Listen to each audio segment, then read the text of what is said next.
طيب بس نرجع بقى فيديو جديد، وبقالنا فتره طويله شويتين ثلاثه ما بنصورش فيديوز كده، فانزل اعمل لايك وعمل سبسكرايب. وانا جاي النهارده اشرح لك يعني ايه كمبيوتر.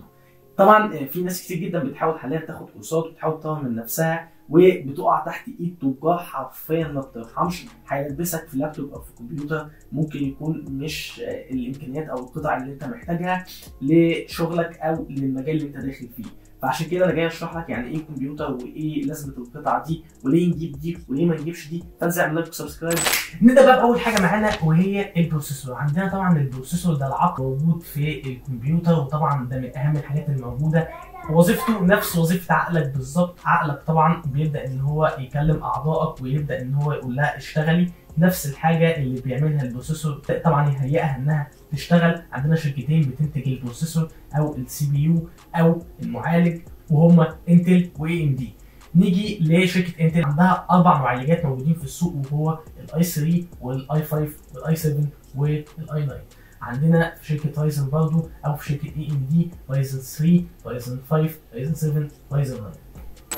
ونيجي بقى للرقم اللي موجود بعد انتل اي 3 او رايزن 3، وده بيبقى رقم الجيل، واحنا حاليا في الجيل ال 12. طبعا انصحك وبشده لو انت داخل طبعا في مجال الفوتوشوب او في مجال التصوير عامه، طبعا هتبقى محتاج انك تظبط نفسك زياده عن اللزوم. فالبروسيسور انت هيكون معاك نبدا من اول الجيل السادس وانت طالع، بس لازم تخلي بالك لانك ما تجيبش حاجه اقل من الجيل السادس، لانها ممكن تلاقي معاك، ممكن تستخدم نسخه قديمه جدا من البرنامج وحرفيا مش هتبقى امتع حاجه بالنسبه لك.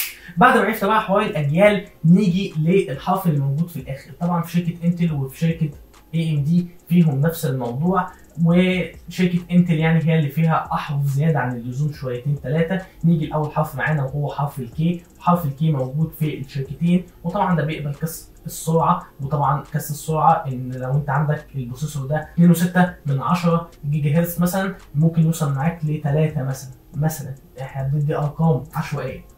نيجي للاكس اي والاكس. طبعا المعالجات دي بتبقى سعرها خرافي، وبالتالي علشان خاطر عدد الالوان الموجوده فيها بتبقى فعلا عدد الالوان كبير جدا، وبتسخن برضه بشكل رهيب.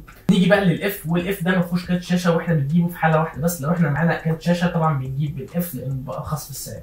نيجي للبي، والبي برضه ما فيهوش كارت شاشه، بس غالبا هو مش موجود في مصر اصلا. انا عمري ما شفت بروسيسور بي موجود في مصر. نيجي بقى للاس والتي. الاس والتي طبعا ما فيهمش كارت شاشه، والاداء بتاعهم بيكون نص الاداء الطبيعي، فبالتالي بياخد طاقه قليله جدا. فبدل ما احنا هنجيب باور سبلاي كبير، هنجيب باور سبلاي واط بتاعه صغير، علشان خاطر هو الحجم بتاعه صغير جدا. وغالبا انا ما شفتهمش برضه الاس والتي في مصر. نيجي بقى لللابتوب او المعالجات اللي موجوده في اللابتوب، ونيجي لاول حرف وهو اليو. طبعا اليو احنا ما بننصحش بيه الناس ليه؟ لان اليو فعلا اداؤه نوعا ما بيبقى ضعيف، هو ما فيهوش كارت شاشه، دي اول حاجه. تاني حاجه بيبقى اداؤه مش قوي اصلا، فبالتالي ما بنلجاش ليه، وهو ده اشهر حاجه موجوده في مصر واغلبيه التجار بتلبسه للناس. نيجي للاتش. عندنا الاتش طبعا بيكون كويس جدا، وبيكون الاداء بتاعه يحترم حرفيا. نيجي بقى للاتش كيو، وده اللي اداء فعلا احسن حاجه حاليا موجوده في السوق في اللابتوب. وطبعا علشان خاطر هو بيتكون من 4 كور وشويه حوارات كده. المهم ان الاتش كيو هو افضل بروسيسور موجود لللابتوب. نيجي للام، والام برضه كويس جدا، هيبقى معاك لطيف، بس طبعا الاتش كيو احسن منه بكتير، والاتش برضه احسن منه. تعبتك بالحوار ده انا عارف. نيجي بقى للمذر بورد، ومن اسمها كده هي وظيفتها زي الام بالظبط، بتحتوي القطع. بالنسبه للمذر بورد مش هتكلم عنها كتير طبعا، عشان خاطر لو اتكلمت مش هنخلص، والحوار فعلا هيفتح مننا كتير جدا من كتر طبعا الاي سي اللي موجود، ومن دوائر موجوده، دوائر كهرباء ودايره صوت وحوارات كتير قوي موجوده. فهنكنسل الحوار ده. انا قلت لك وظيفه المذر بورد، ودي حاجه طبيعيه. نيجي بقى يا اسطى للستورج او المساحه، ودي اكبر بلوه بيقع فيها لسان التجار. مفيش حاجه اسمها هارد اس اس دي ام دوت 2، مفيش حاجه اسمها كده. الهارد ده حاجه، والاس اس دي ده حاجه، والام دوت 2 ده حاجه ثالثه. زي ما اتكلمنا عن الستورج، مفيش حاجه اسمها هارد اس اس دي ام دوت 2، دول 3 حاجات مختلفين. عندنا الهارد ده عباره عن حاجه قديمه جدا من ايام العصر الحجري، من اول ما قالوا يلا كمبيوتر. طبعا الهارد بيبقى اسطوانه بتلف. الهارد ده لو اتخبط حصل له اي مشكله، لو الكهرباء عليت عليه اي حاجه بيضرب في ساعتها. طبعا بيتكون من مساحات كتير جدا. يعني افضل حاجه بتبقى موجوده في السوق طبعا هي الواحد تيرا، وبيبقى سعره بيتراوح من 900 جنيه ل 1000 جنيه. سرعه طبعا الريد والرايت بتاعته بتبقى قليله حبتين، وبيدخل فيه مدخل ساتا ومدخل باور. نيجي بقى للاس اس دي. الاس اس دي شريحه، والشريحه دي طبعا بتبقى اسرع في نقل البيانات، فبالتالي الريد والرايت بتاعها بيبقى اسرع، برضه بيبقى فيها مدخل ساتا ومدخل باور. نيجي بقى للام دي 2. الام دي 2 ده مجرد منها شريحه اصغر من الاس اس دي، بتتركب في المذر بورد وبتاخد التعريف بتاعها او الساتا بتاعتها من المذر، وبتاخد الباور بتاعها برضه من المذر. فبالتالي يعني ده بيبقى اسرع كتير في نقل البيانات، واسرع كتير في اي حاجه، هو اسرع مساحه موجوده لحد الان في السوق. مفيش حاجه اسمها هارد اس اس دي ام دي 2. لو حد قال لك هارد اس اس دي ام دي 2 سيبه وامشي، صدقني ده بياع. نيجي بقى للرام. الرام اللي هي الذاكره العشوائيه، ودي وظيفتها ايه؟ وظيفه الرام زي ما احنا بنشوف في الموبايلات، وهي برضو اللي موجوده في الكمبيوتر او في مجال طبعا التجميعات وكل الكلام ده، هي نفس الوظيفه. والفكره منها ان هي بتسمع كلام البروسيسور، وتبدا ان هي تروح للمساحه وتطلب منه ان هو يفتح الملف ده باسرع وقت ممكن. طبعا كل ما علت السرعه بتاعتها والمساحه اللي احنا حاطينها طبعا هتعمل كده بشكل اسرع. وبتبدا ان انت طبعا لما تيجي تفتح اكتر من ابلكيشن على اللابتوب او على الكمبيوتر، بتبدا ان هي تعلقهم لك وتقول لهم اثبتوا كده، كل واحد يثبت مكانه علشان خاطر بص اوعى حد يقفل، وتفضل مثبتاهم لحد ما انت تبدا تنقل منهم براحتك زي ما انت عايز.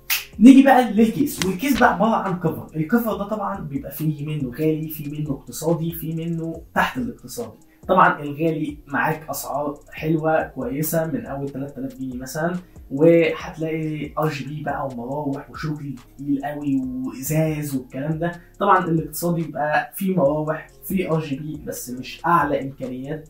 نيجي بقى للي تحت الاقتصادي، ده بيبقى معدوم، هو كفر اهو، انا ما جبتلكش غير كفر، انت خده حطه فيه القطعه بتاعتك وشكرا. وطبعا عندنا في كيس عادي وفي كيس كومبو. الكيس الكومبو ده بيبقى موجود معاه الباور سبلاي بتاعه. طبعا انت الباور سبلاي على حسب الواط اللي القطع طالباه. طبعا كل قطعه بيبقى مكتوب على العلبه بتاعتها هي بتاخد واط كام، وبعد كاس السرعه كمان ممكن تاخد واط كام. فطبعا احنا بنبقى في السيف زون، ومثلا لو هي محتاجه 560 اكيد مش هنجيب 550 واط، هنجيب ال 600 بحيث لو حبينا نعمل ابجريد في اي وقت.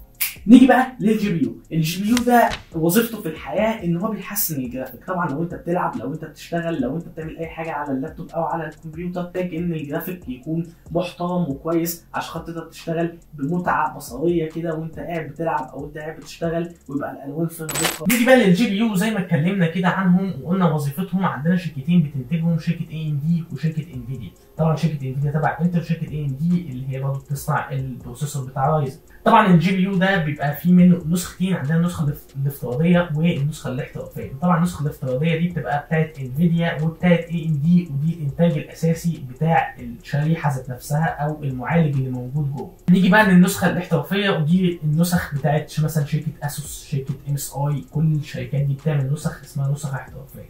طبعا النسخه الاحترافيه بتبقى احسن كتير طبعا، لان استهلاكها للرام بيبقى انضف شويتين ثلاثه، والمراوح والتبريد بتاعها بيبقى احسن كتير جدا. اي ام دي طبعا ما عندهاش. اي ام دي عندها النسخه مشهوره جدا وهي نسخه الار اكس. ار اكس رقم دي طبعا اشهر نسخه موجوده في اي ام دي. نيجي لانتل، عندنا في انتل ار تي اكس وجي تي اكس. طبعا عندنا بيبقى الجي تي اكس ارخص حبتين ثلاثه، والار تي اكس بيبقى اغلى حبتين ثلاثه. طبعا الجي تي اكس بيبقى اداؤه اقل شويتين. طبعا الار تي اكس اداؤه مهول وصعب انك توصل له، شبه مثلا الار تي اكس 40 90، ال 40 80، ال 40 70، ال 30 90، اي حاجه فيها حاجات عاليه اعرف ان دي ار تي اكس. طبعا بيبقى الاداء فيها خرافي جدا. وطبعا الجي تي اكس برضه بتبقى تحترم، بس طبعا قيمه مقابل سعر.